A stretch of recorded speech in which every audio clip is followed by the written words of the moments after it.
न तो हमास की हिम्मत टूटती हुई नजर आ रही है, न ही इजराइल की तरफ से किसी तरीके का इनकार किया जा रहा है कि वो इस लड़ाई को रोकने जा रहा है। लड़ाई आगे बढ़ती हुई चली जा रही है।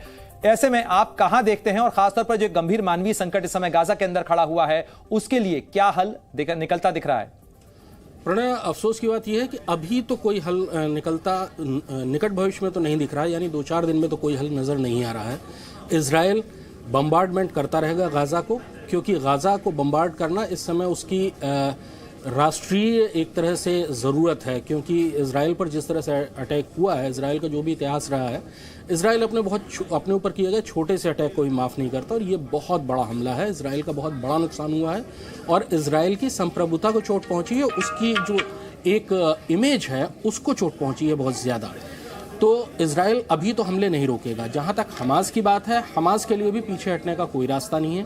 हमास ने बहुत लंबे समय से अपने आप को फिलिस्तीनियों के प्रतिनिधित्व के तौर पर कृष्णमोहन, अंतर्राष्ट्रीय राजनीति भी इस समय काफी सक्रिय नजर आ रही है, क्योंकि जो 250 या 200 जितने भी बंधक हैं इस समय हमास के पास में, वो एक बड़ा संकट है। अमेरिका के राष्ट्रपति जो बाइडेन भी पहुंच रहे हैं तेल अवीव। उनका यह दौरा कितना महत्वपूर्ण होगा? क्या इससे लड़ाई और बढ़ेगी या रुकेगी? बहुत ज़्यादा महत्वपूर्ण है प्रणय। इस वक्त आप देखिए कि पूरी दुनिया में हरकतें कितनी तेज़ी से हो रही हैं। इस समय आज की तारीख में आप देखें कि राष्ट्रपति पुतिन चीन पहुंचे हुए हैं, जो कि एक बहुत महत्वपूर्ण बात है। ब्लिंकन 4 दिन का, उन्होंने 3 दिन का दौरा किया, वापस गए और वो फिर से इजराइल वापस पहुंच रहे हैं। बाइडेन कल इजराइल वापस पहुंच रहे हैं। रूस यूक्रेन युद्ध इसमें बैक बर्नर में चला गया है। ईरान अपने आप को एक तरह से पोस्चरिंग कर रहा है, लेकिन क्या वो वाकई कोई हरकत करेगा, कोई एक्शन करेगा, अभी ऐसा नहीं लगता है। अमेरिका ने अपने 2 एयरक्राफ्ट कैरियर इस समय मेडिटेरियन सी में उतारे हुए हैं, 2000 मरीन, और वो वहाँ पर स्टेशन करने जा रहा है।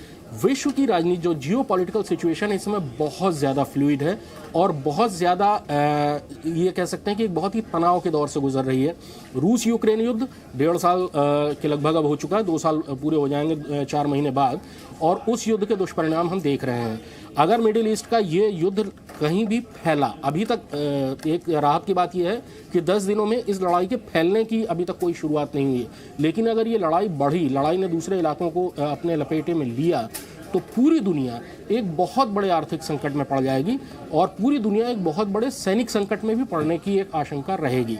अभी तक स्थिति यह है कि इजराइल ने सीरिया पर हमले किए जी, अलेप्पो और दमिश्क के एयरपोर्ट उड़ाए, लेबनान के अंदर हमले किए, लेकिन ना तो सीरिया ने कोई अभी तक रिएक्शन किया। कृष्णमोहन, आप बने रहे हमारे साथ में, और ये तमाम अपडेट्स हम लगातार जी न्यूज के तमाम दर्शकों तक पहुंचा रहे हैं कि किस तरीके से ये लड़ाई और इसकी आग फैलती चली जा रही है और फिलहाल रुकने का नाम नहीं ले रही। लेकिन हम रुकेंगे बस एक छोटे से ब्रेक के लिए। आप कहीं मत जाइए, बने रहिए जी न्यूज के साथ।